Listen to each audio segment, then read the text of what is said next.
Film के चालू होते ही कुछ लोगों को दिखाया जाता है जो आसमान से नीचे गिर रहे हैं। उनमें से एक है फिल्म का लीड एक्टर क्रिस प्रैट, जिन्होंने जुरासिक वर्ल्ड में काम किया था। यहाँ क्रिस बिल्डिंग के स्विमिंग पूल में गिरते हैं। क्रिस के हाथ में बंदूक है, लगता है वो कोई जंग लड़ने आए हैं। अब फिल्म 28 साल पहले का माहौल दिखाती है। साल है 2022। पूरा शहर क्रिसमस की छुट्टियां मना रहा है। क्रिस के कैरेक्टर का नाम है डैन। डैन बायोलॉजी का टीचर है। वो इराक युद्ध में हिस्सा ले चुका है। डैन अपने घर आता है। यहाँ क्रिसमस पर मेहमान आए हुए हैं। सब लोग टीवी पर फुटबॉल वर्ल्ड कप देखते हैं। डैन की वाइफ एमी उसे मेहमानों को अटेंड करने को कहती है। डैन फोन पर जॉब इंटरव्यू देने में बिजी है। डैन को जॉब नहीं मिलती। वो गुस्से में घर में आता है तो चौंक जाता है। टीवी पर वर्ल्ड कप के मैच के बीचों बीच एक धमाका हुआ है। धमाके की रोशनी से इंसान बाहर निकल रहे हैं। इनकी लीडर कहती है कि ये लोग फ्यूचर से हैं।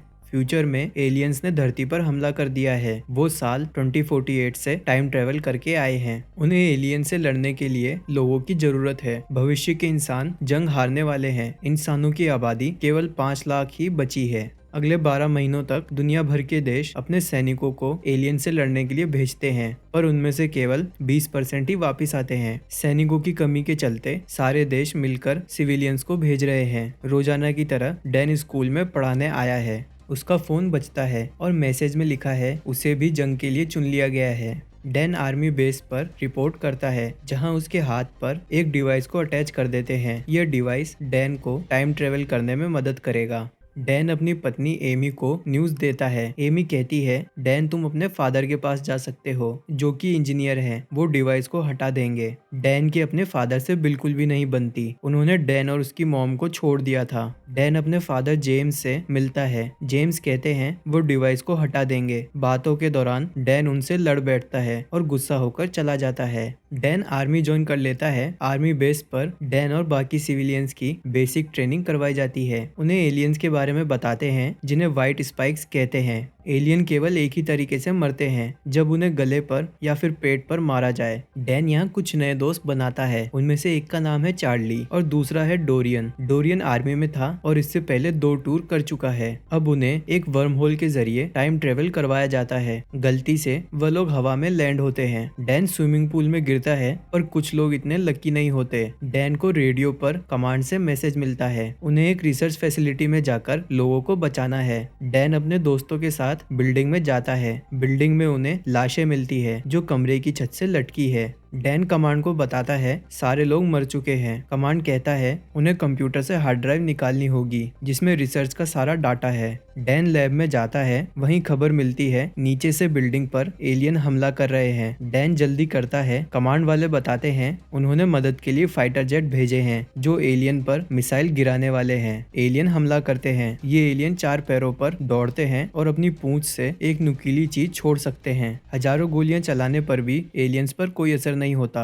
एलियंस अपनी पीठ को शील्ड की तरह इस्तेमाल करते हैं और गोलियां रोक देते हैं। वहीं एक एलियन डैन के पीछे पड़ जाता है। डैन की गोलियां खत्म हो जाती है तो वह कुल्हाड़ी से हमला करता है। वहां डोरियन आता है और एलियन की नेक पर फायर कर उसे मार गिराता है। बिल्डिंग से बाहर आने पर उन्हें चारों तरफ से एलियन घेर लेते हैं। कमांड वाले कहते हैं कि वह फाइटर जेट 3 मिनट में पहुंच जाएंगे। डैन की टीम पहले से आधी हो चुकी है। आगे जाने पर उन्हें 3 आर्मी व्हीकल मिलते हैं। उन सबकी जान में जान आती है। वहीं एलियन उन व्हीकल पर भी हमला कर देते हैं। कमांड कहता है कि फाइटर जेट पहुंच चुके हैं और हमले के लिए तैयार हैं। अब एलियन और डैन में खतरनाक लड़ाई होती है। डैन एक एलियन का सर उड़ा देता है। डैन के कुछ और साथी मारे जाते हैं। वो लोग एक टनल में आते हैं। डैन का एक दोस्त घायल हो जाता है। उधर ऊपर से फाइटर जेट मिसाइल छोड़ देते हैं। घायल हुए 2 जने कहते हैं, डैन तुम आगे जाओ, हम तुम्हें कवर देंगे। अब वहाँ बहुत बड़ा धमाका होता है और सारे एलियन मारे जाते हैं।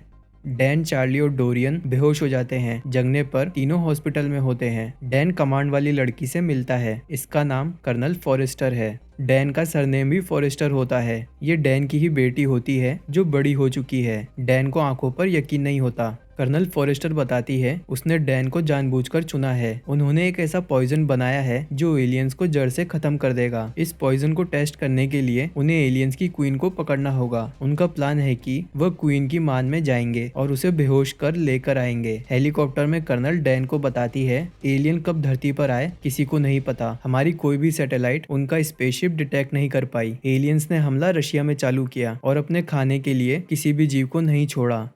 इतने में वो एलियंस की मान के नजदीक होते हैं। नीचे सोल्जर्स ने क्वीन को रस्सियों से पकड़ा हुआ है। क्वीन बेकाबू होने लगती है तो कर्नल मान में जाती है। कर्नल बहादुरी दिखाते हुए क्वीन का ध्यान अपनी ओर खींचती है। मामला बिगड़ता देख डैन भी अंदर आ जाता है। दोनों क्वीन को पिंजरे में डालने में कामयाब हो जाते हैं। क्वीन के चीखने से बाकी एलियन वहां आने लगते हैं। कुछ एलियंस हवा में उड़कर एक हेलीकॉप्टर पर चढ़ जाते हैं। हेलीकॉप्टर क्रैश होने लगता है। डैन और कर्नल इससे बाल बाल बचते हैं। एलियन से भागकर दोनों हमवी में चढ़ जाते हैं। डैन ड्राइव करता है और कर्नल मशीन गन से एलियन को निशाना बनाती है। दोनों बचकर निकल जाते हैं। कर्नल हवा में फ्लेयर गन से सिग्नल करती है। अब दोनों समुद्र पर बने एक बेस पर पहुंचते हैं। यह आर्मी का हेडक्वार्टर है जो चारों तरफ से फोर्टिफाइड है। यहीं पर टाइम ट्रेवल करने वाली मशीन रखी है जिसे जंपलिंग कहते हैं। डैन और कर्नल यहाँ क्वीन के ब्लड को टेस्ट करते हैं। 2 दिन की मेहनत और 10,000 सैंपल लेने के बाद उन्हें पॉजिटिव रिजल्ट मिल जाता है। इतने में पता चलता है कि बेस पर एलियंस ने हमला कर दिया है। क्वीन को बचाने के लिए लाखों की तादाद में एलियंस आ चुके हैं। कर्नल डैन को अपना आखिरी प्लान बताती है। डैन को पॉइजन लेकर वापस पास्ट में जाना होगा। पॉइजन को मास प्रोड्यूस करना होगा और जब एलियंस हमला करेंगे तो इंसान पहले से तैयार होंगे।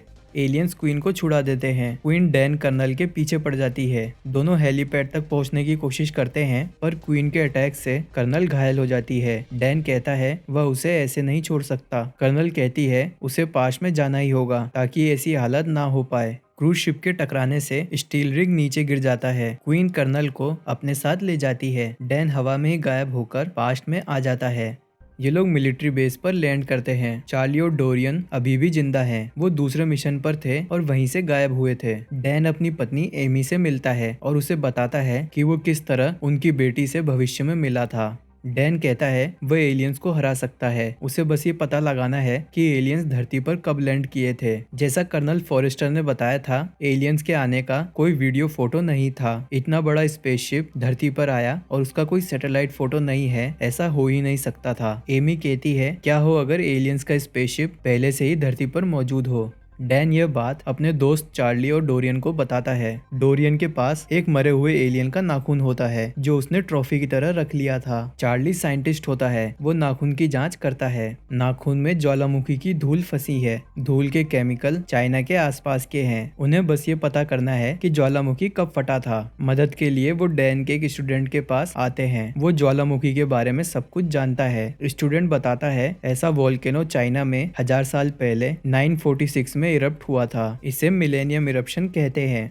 इस ज्वालामुखी की धूल उड़कर रशिया में चली गई होगी। एलियंस को पहली बार रशिया में देखा गया था। धूल हजारों सालों तक बची रह गई क्योंकि ये बर्फ में जम गई थी। उसी बर्फ में एलियंस का स्पेसशिप क्रैश लैंड हुआ था। बर्फ की वजह से स्पेसशिप इतने सालों तक छुपा रहा। जब 2048 में ग्लोबल वार्मिंग की वजह से बर्फ पिघल गई तो एलियंस आजाद हो गए। डैन और उसके साथी मिलिट्री चीफ को ये बताते हैं। वो उन्हें रशिया भेजने से मना कर देता है। डैन अपने फादर से मिलता है। उनके पास खुद का प्लेन है। वह तैयार हो जाते हैं। डैन भारी मात्रा में पॉइजन बनवा लेता है। यहाँ डैन के और भी दोस्त आ जाते हैं।